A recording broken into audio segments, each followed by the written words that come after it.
nga ba, matagal ko nang sinasabi sa'yo, Sonia. Nag-progress na kasi ang corneal infection mo into corneal scarring. Pero huwag kang mag-alala. We're doing our best para may sagawa ang transplant mo sa lalong madaling panahon. Gawin niyo ang lahat. Gusto kong makita ang anak ko. Sonia, pwede ko naman siyang puntahan. Gusto mo daling ko siya rito? Hindi, Edna. Ayoko. Ayoko makita niya ako sa ganitong kondisyon. Lalo na't marami siyang iniisip sa kumpanya. Sonia, gusto rin malaman ng anak mo ang tunay mong kalagayan. Manang busy ngayon ko. Pag nakakakita na ako, muli ko siyang pupuntahan.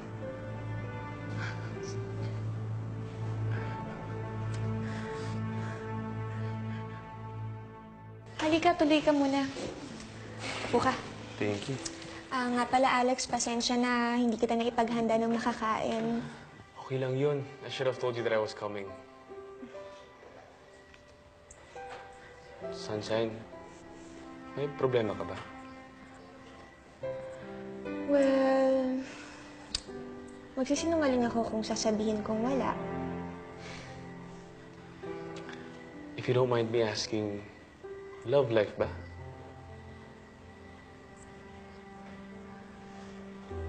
I'm here to listen. Huwag kang mahiya.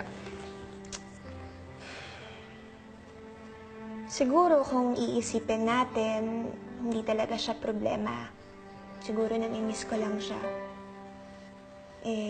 Hindi kasi ako sanay na busy siya sa ibang bagay eh. Lalo pa ngayon na magkaiba na kami ng mundo. Mahirap talaga kapag magkaiba kayo.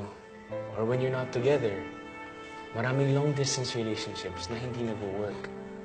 And I'm not just talking about those long-distance relationships na magkaiba ng bansa. Because distance is relative. Pwedeng magkalapit kayo, but you still feel so distant from one another. Mahirap makausap, mahirap matawagan. Hindi mo ma-share yung feelings mo. O ano man yung nangyari throughout the day kasi wala kayong time for one another. Alam mo, before I left for the States, gusto na kitang ligawan. Kaso, I didn't want to be unfair to you. Because I knew that I was leaving. Alex, wag. May boyfriend ako. Alam ko naman yun. Nanghihinayang lang ako. Sana mas maaga ako bumalik. Sana mas naunahan ko siya.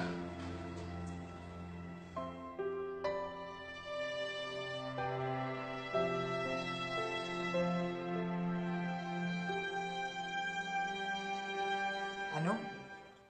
Lahat ng panadero sa isang pabrika nyo nag-boycott? Bakit? Hindi ko na iniisip ang dahilan. Ang kailangan kong solusyonan ngayon ay kung sino ang gagawa ng tinapay na bayad na at nakaschedule for delivery sa mga susunod na araw. Kaya ko kayo nilapitan. Kaya lang, kakayanin ba natin tatlo ang bulto-bultong tinapay? Sino naman ang may sabi sa'yo na tayong tatlo ang gagawa? Tatawagan ko yung mga kakilala kong panadero. Tutulungan ka namin takbo.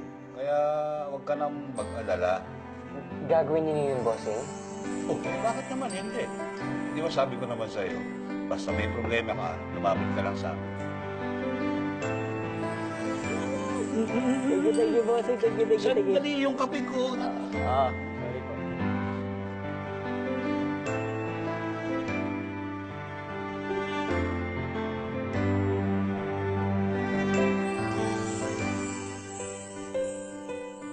Hello po, bossing. Hello, takbo.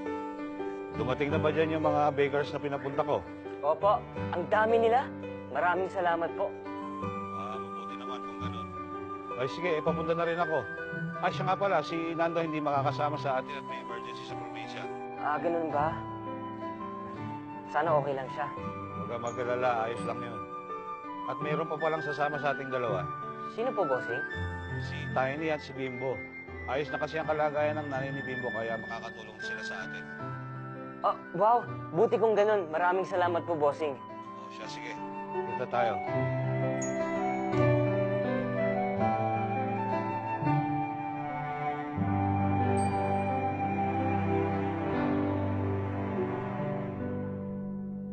Oh, anak. Nakita na ba kayo ni Takgo? Hindi po na busy po kasi siya. Kaya iniwan ko na lang yung regalo na dala ko. Ah, ganun ba? Nay, Oh, hindi ba si Mr. President ang first love mo? oo. Bakit mo naman natanong yan? Bakit po si tatay ang pinakasalan niyo? Kasi mahal ko siya.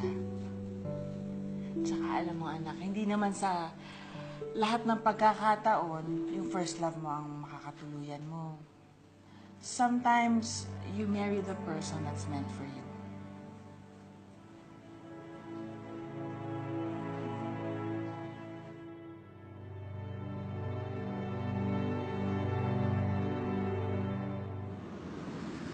Ano nangyari? Akala ko ba pinag-boycott mo yung mga tauhan? Oo nga. Pero ibang panadero ang kinuha ni Takbo. Humingi siya ng tulong dun sa may-ari ng Lucky Bake Shop. At ano? Parang magic. Biglang marami na lang panaderong tumutulong sa kanya. Ano ba naman si Takbo? Lahat na lang nalulusutan. At lagi ka na lang niyang naiisahan.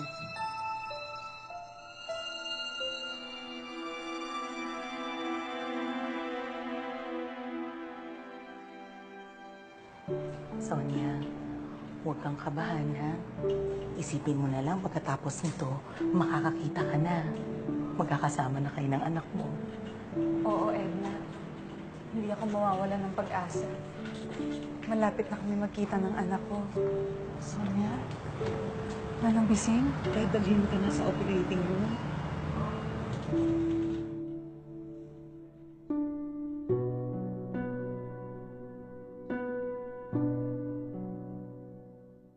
Ayan.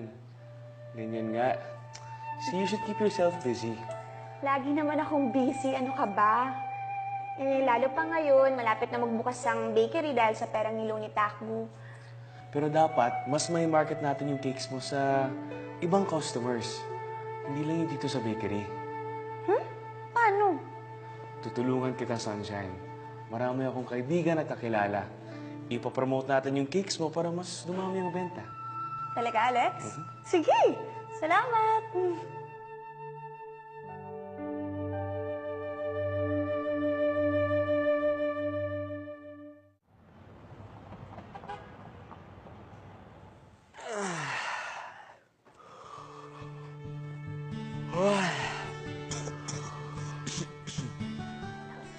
Sir, excuse me. Remind ko lang po kayo na 3 p.m. po yung board meeting at presentation po ninyo.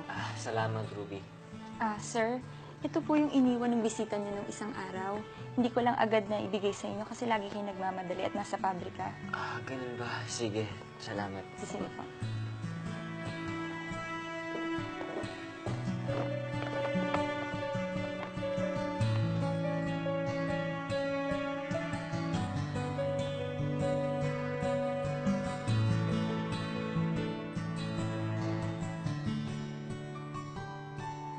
Manseri? Naku, nakalimutan ko.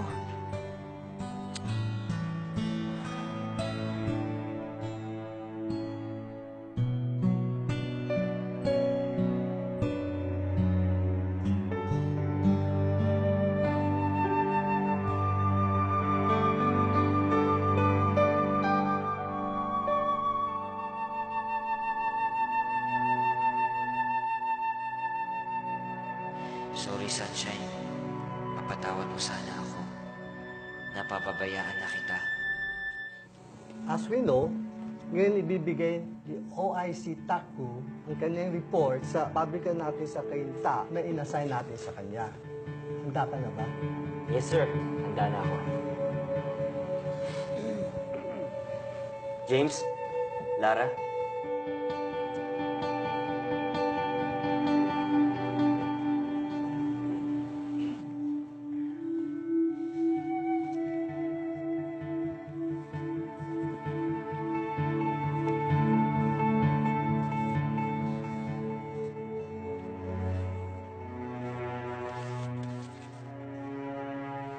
pages?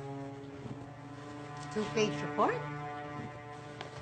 Tulad ng napagkasunduan sa huling board meeting, na-assign ako sa pabrika sa Kainta. At alam natin lahat ang lagay ng pabrikang yun. Nalulugi na ito mula pa nung second quarter nung nagkaraang taon. Kaya ang una kong ginawa, kinausap ko ang mga staff doon. Nag-rounds din ako at personal kong tiningnan ang pabrika. Nag-assign din ako ng mga outsiders para mag-imbestiga. Outsiders? Yes, Madam Irene. Para walang bias at makatotohanan lamang ang i-report nila sa akin. Matapos ang masusing investigasyon, binago ko ang lahat ng suppliers. Kumuha ako ng suppliers ng quality ingredients, pero mas mura. Makikita ninyo rin sa report na bagamat nagkaroon ng aberya, na biglang hindi magsipasukan ang mga panadero. Nagawan ko ng paraan. Ngayon, hindi lamang nagkaroon tayo ng mga bagong panadero, pero maituturing kong mas higit magagaling pa kaysa sa mga piniling mag-boycott at mag-resign. Hindi ko rin tinanggal ang mga basic na products ng Yi Hansong tulad ng pandesal, pianono, at munay. Nagdagdag din ako ng bago. At yun ay ang saluyot bread.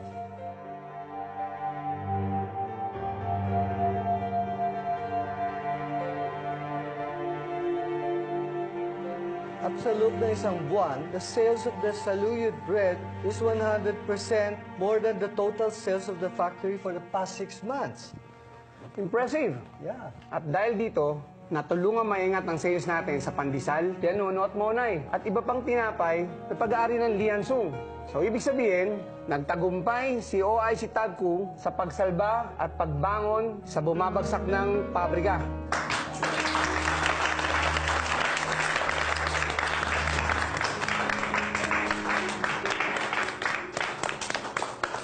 In other words, mananatili si OIC Tagco sa posisyon bilang acting president ng kumpanya.